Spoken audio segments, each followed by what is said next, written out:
இன்றைக்கு நம்ம ஒரு சப்ஸ்கிரைபர் கேட்ட கருப்பு உளுந்து துவையல் செய்யலாங்க. எப்படி செய்யலான்னு பார்க்கலாம்.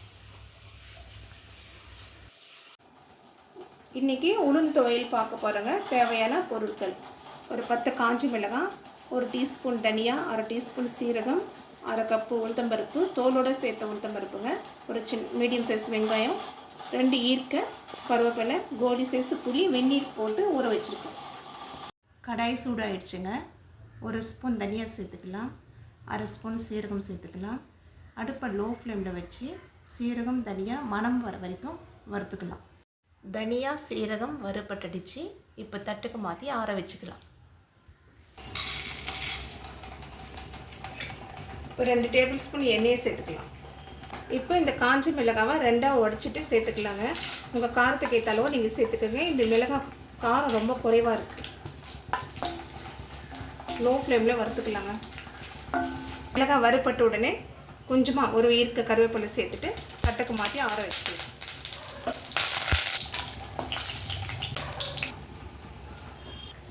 இப்போ உளுந்து சேர்த்து 2 மீடியம் ஃப்ளேமில் நல்லா மணம் வர வரைக்கும் வறுத்துக்கலாம்.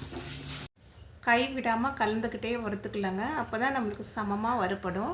உங்கள்கிட்ட உருட்டு உளுந்து இருந்தாலும் சேர்த்துக்கலாம், இல்லைன்னா முழு உளுந்து கருப்பு உளுந்தும் சேர்த்துக்கலாம். உளுத்தம்பருப்பு வறுக்கும்போது கொஞ்சம் எண்ணெய் அதிகமாக சேர்த்து வறுத்தா நல்லாயிருக்கும். பருப்பு வறுப்பட்டடிச்சு இந்த அளவுக்கு வறுத்து எடுத்துக்கலாம். கருகாமல் வறுத்து எடுக்கணுங்க, அப்போ தான் நல்லாயிருக்கும் டேஸ்ட். தட்டுக்கு மாற்றி ஆற வச்சுக்கலாம்.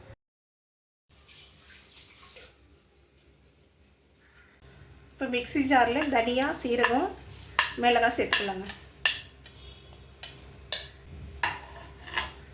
சேர்த்துட்டு இது குறைப்பாக அரைச்சிக்கலாங்க. இப்போ வறுத்து வச்சுருக்கிற உளுந்து சேர்த்துடலாங்க. உளுந்து கருகாமல் வறுத்துக்கணுங்க. வறுக்கும்போது ஊற வச்சுருக்கிற புளியும் சேர்த்துக்கலாங்க. தேவையான அளவு உப்பு சேர்த்துக்கலாம். தண்ணி சேர்க்காம ஒன்றும் பாதியாக அரைச்சிக்கலாங்க. இந்த அளவுக்கு அரைச்சிக்கணும். இந்த அளவுக்கு அரைச்சி எடுத்துக்கலாம். இப்போ புளியை ஊற வச்ச தண்ணியை கொஞ்சமாக சேர்த்துக்கலாம். இப்போ பல்ஸ் மோடில் வச்சு அரைச்சிக்கலாம். ரொம்ப மையாகவும் இருக்கக்கூடாதுங்க. இந்த அளவுக்கு கொஞ்சம் கோர்ஸாகவே இருந்தால் நல்லாயிருக்கும். இந்த மீடியம் சைஸ் வெங்காயம் இந்த மாதிரி சின்னதாக கட் பண்ணி சேர்த்து கலந்துக்கலாம். தாளிக்க வேண்டாங்க. இப்போ நம்ம உளுந்து வறுத்து வச்சுருக்கிற எண்ணெய் கொஞ்சம் மிச்சமாக இருக்குது, அது சேர்த்துக்கலாம். இப்போ கலந்துக்கலாம். அம்மிக்கல் இருந்துச்சுன்னா அம்மிக்கல்ல அரைச்சா துவையல் இன்னும் டேஸ்ட்டாக நல்லாயிருக்கும். மிக்ஸி இல்லாமல் உருளை இருந்து அதில் இடிச்சுக்கிட்டாலும் நல்லா இருக்குங்க.